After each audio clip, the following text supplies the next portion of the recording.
Changement climatique, biodiversité, droits humains ou encore francophonie, la communauté du Pacifique veut continuer à faire entendre sa voix sur ces dossiers sur la scène internationale. Le directeur général adjoint de cette organisation est le franco-néo-zélandais Cameron Diver. Il est notre invité. Bonsoir. Bonsoir. Soyez le bienvenu sur TV5 Monde. Vous êtes de passage à Paris. Vous sortez d'une réunion avec des responsables français. On va en parler. Mais d'abord, peut-être quelques mots sur le rôle de votre organisation. Elle est née en 1947. Son siège se trouve en Nouvelle-Calédonie, territoire d'outre-mer qui appartient à la France. Quel est le rôle de cette organisation? Lorsque la communauté du Pacifique a été créée par ses États membres juste dans l'après-Deuxième Guerre mondiale, l'objectif était de faciliter la coopération régionale pour améliorer le bien-être des populations du Pacifique. Aujourd'hui, avec le temps, le langage change, mais la mission reste la même, c'est-à-dire œuvrer à travers le développement durable pour améliorer la vie des populations des pays et territoires du Pacifique insulaire. Combien d'États membres? Nous avons 26 États membres aujourd'hui, 22 pays et territoires insulaires du Pacifique et les 4 États membres fondateurs restants, l'Australie, la Nouvelle-Zélande, la France et les États-Unis. Alors vous sortez donc de cette réunion avec des responsables français. De quoi avez-vous parlé?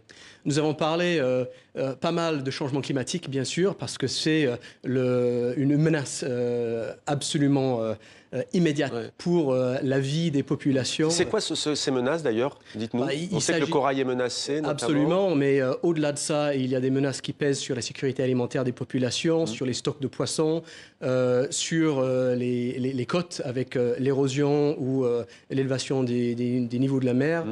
Mais il y a bien sûr des questions liées aux sécheresses qui peuvent également être induites par le changement climatique et bien sûr les événements climatiques extrêmes comme les cyclones qui, comme vous le savez peut-être, frappent assez durement certains des pays de la région. Donc l'écologie essentiellement avec les responsables français. Quel est votre grand défi d'ailleurs en la matière? Est-ce que vous menez des projets?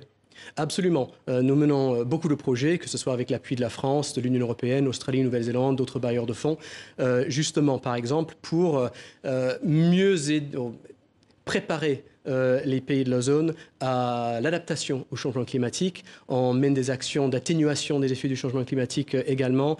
On protège la biodiversité, que ce soit terrestre ou marine, à travers un certain nombre d'actions.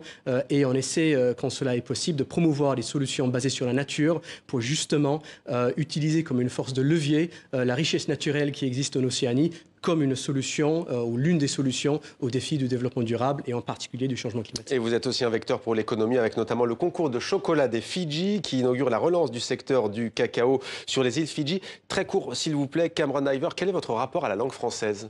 Écoutez, c'est un rapport, la langue française fait partie de moi, de mon identité aujourd'hui.